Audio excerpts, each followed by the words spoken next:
especialista en temas constitucionales y electorales y quien ha sido responsable, uno de los responsables de la defensa jurídica del movimiento progresista que encabeza Andrés Manuel López Obrador en México. Vamos a entrar en los temas más escabrosos, más difíciles de pronunciar, incluso públicamente, ¿no? ¿Hasta dónde nos da el derecho en México para resolver problemas electorales? Porque parece ser, ya tenemos una historia de conflictos electorales y postelectorales. La elección pasada, en el 2006, también se resolvió en los tribunales, la del 2012 también se resolvió en los tribunales y no de manera satisfactoria. Entonces, ¿cómo fue también que se le vuelve a tener esperanzas a las instituciones en México, a las instituciones que se le dicen democráticas? Yo creo que, bueno, el cambio político, democracia que en México no hemos logrado de concluir ni de hacer, se dio principalmente desde los años 70 a través de reformas electorales. El tema es que esas reformas electorales nunca han sido integrales ni suficientes. Las más importantes han sido las del 96 y ha sido la del 2007, pero esas reformas electorales no resuelven, porque el tema de la democracia no se puede obtener o conseguir solamente por la vía de reformas electorales, es obvio. Entonces el error conceptual de la clase política mexicana ha consistido en pensar que se puede lograr la democracia solamente a través de reformas electorales. Para lograr la democracia en México tenemos que realizar otro tipo de reformas, además de los cambios sociales y económicos que el país necesita. Es decir, en México la auténtica democratización pasa por la reforma a los medios de comunicación electrónica, o sea, una reforma de radio y televisión para reducir esa concentración grosera del espacio radioeléctrico en dos empresas televisoras. Entonces eso es inaceptable. Pues quiere decir que se necesita, además de una reforma electoral, una reforma a la ley de radio y televisión para pluralizar a los medios de comunicación en el país y democratizar el funcionamiento de los medios de comunicación electrónica. Y otro asunto muy importante es el tema del financiamiento privado, el dinero privado. En México, en la época autoritaria, la época del PRI, ¿La que vuelve? La que parece que regresa otra vez, en esa época los empresarios estaban subordinados al presidente. Hoy en día la clase empresarial mexicana, alguna muy poderosa, como el dueño, por ejemplo, de Telmex, que es el hombre más rico del mundo, o el segundo hombre más rico del mundo, Carlos Slim. Estas personas están, y no solamente es Carlos Slim, son otros 10 u 11 como Carlos Slim, se colocan por encima de las instituciones formales. Entonces influyen en las elecciones con aportaciones privadas, en algunos casos legales, en otros casos por debajo de la mesa ilegales. Ellos compran candidatos, compran procesos electorales, y ese tema del dinero privado no lo hemos resuelto. Eso requiere, pues, desvincular a la política de la clase empresarial, y hay distintas formas de desvincularlas desde el punto de vista jurídico, y no se ha hecho. Por ejemplo, la discusión en torno a si se deroga o no el financiamiento privado y nada más dejamos un financiamiento público. En México, el tema, por ejemplo, del cabildeo, que es cada vez más frecuente y más intenso en el Congreso, en el Poder Judicial, en el Poder Ejecutivo. Hay hasta cabilderos en el IFE, yo no sabía. Ahora en este proceso electoral había 2 o 3 abogadas de tiempo completo atendiendo los asuntos que podían tener un impacto con Televisa, con Televisión Azteca en el IFE. Entonces ese cabildeo también hay que regularlo, que transparentarlo, que aclararlo. En fin, muchos temas en donde el legislador también a veces es correa de transmisión de intereses económicos, el tema de las incompatibilidades parlamentarias. Entonces este tema no se ha resuelto, el tema del vínculo, el papel del dinero de los empresarios y la política. Yo pienso que la solución estriba desde luego a dejar a los empresarios en el ámbito del mercado y que no tengan un impacto o una influencia indebida en la vida política. Un empresario cuando aporta a una campaña, cuando apoya a un candidato, pues lo hace a cambio de algo, ¿no? Sí, de una concesión, de un contrato, de un permiso, Entonces esto hace que todo se corrompa y que todo sea indebido. Entonces este tipo de cambios son los que tienen que hacerse. Pero ¿cómo se pueden hacer con los mismos actores? Entonces parecería que necesitaríamos, antes de poder realizar todas esas reformas, todos esos cambios, un relevo de actores políticos. Sí. ¿O qué es lo que necesitamos?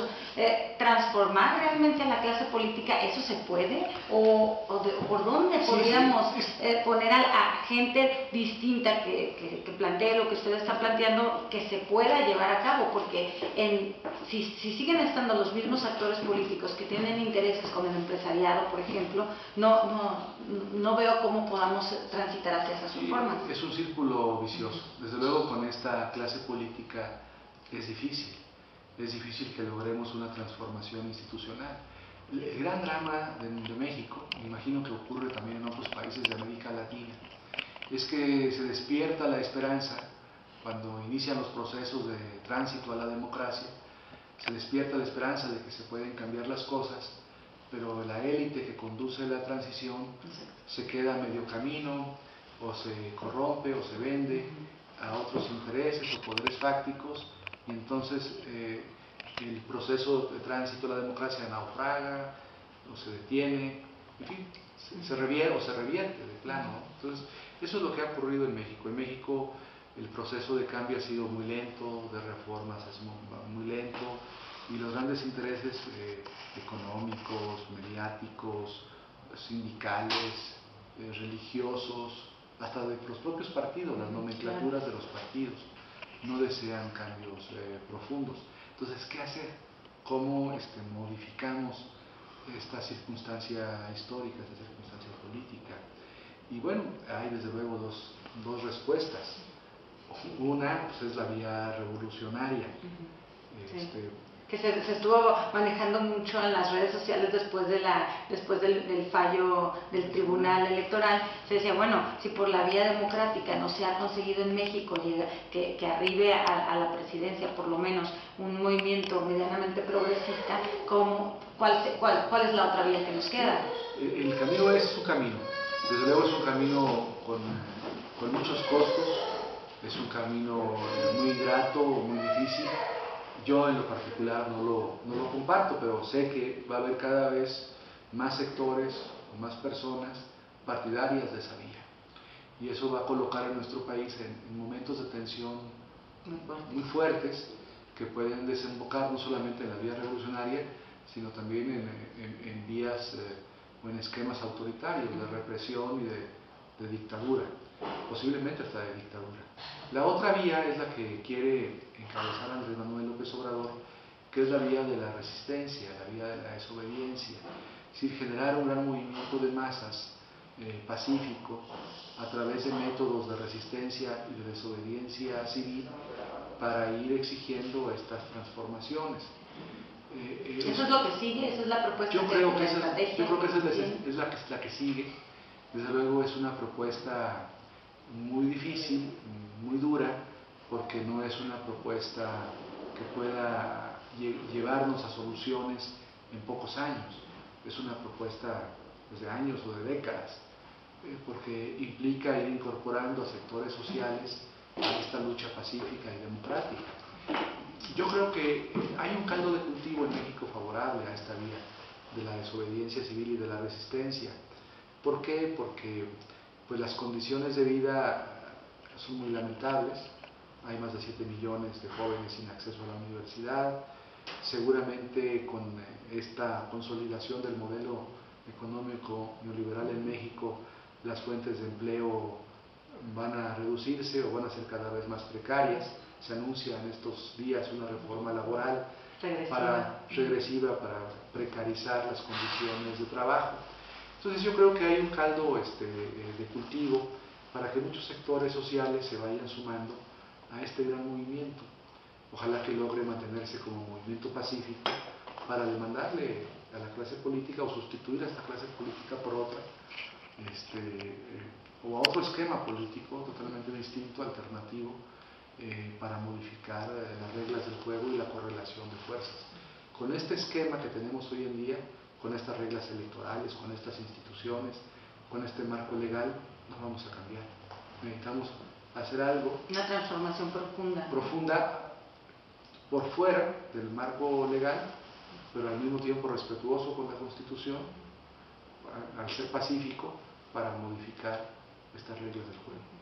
Pues esperemos que la sociedad mexicana atienda este llamado, porque tenemos ya varios procesos electorales que no han dejado satisfecha a una gran parte de la población, y que parecería que ya están rebasadas las instituciones en México, que ya no responden a lo que está queriendo la sociedad mexicana invocar, transformar, recibir respecto de las mismas instituciones y respecto de los actores políticos. Ayer me enseñaban, más para terminar, una encuesta acerca de la confianza que tenían los ciudadanos. Les preguntó qué confianza tienes en el IFE, en el TRIFE, en el Tribunal Electoral, en el Instituto Federal Electoral, y más del 60% de los encuestados dijeron que no tenían ninguna confianza.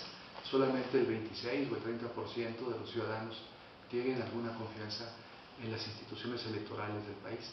Este dato es muy revelador, porque hace 10 años, si se hacía la misma pregunta a los mexicanos, el nivel de respaldo a los órganos electorales era del 70%, en fin, de confianza en ellos. Y hoy en día, estos órganos electorales, que eran la joya de la corona, que eran los órganos más reconocidos, más emblemáticos del proceso democrático en México, más emblemáticos del cambio democrático, hoy en día muchos sectores sociales no tienen ya confianza en ellos. A pesar de que las televisoras puedan siempre estar abonando o estar favoreciendo a estas instituciones porque resuelven a favor de candidatos que ellos están impulsando. Aunque las televisoras tratan de propiciar un clima favorable a los órganos electorales y apuntalando el sistema político para que se mantenga, para que perviva, pues a pesar de eso, yo creo que es tan el desgaste de las instituciones políticas del país que la gente no cree en ellas. Porque bueno, la gente tiene necesidades que no son satisfechas. Tiene necesidad de universidad para sus hijos y no hay universidad. Tiene necesidad de empleo y no hay empleo ni para ellos ni para los hijos. Y los jóvenes pues necesitan esperanza y no encuentran esperanza en las instituciones del país. Y hablando de jóvenes, ya para finalizar la entrevista, doctor Jaime Cárdenas, ¿qué opinión le merece el movimiento Yo Soy 132?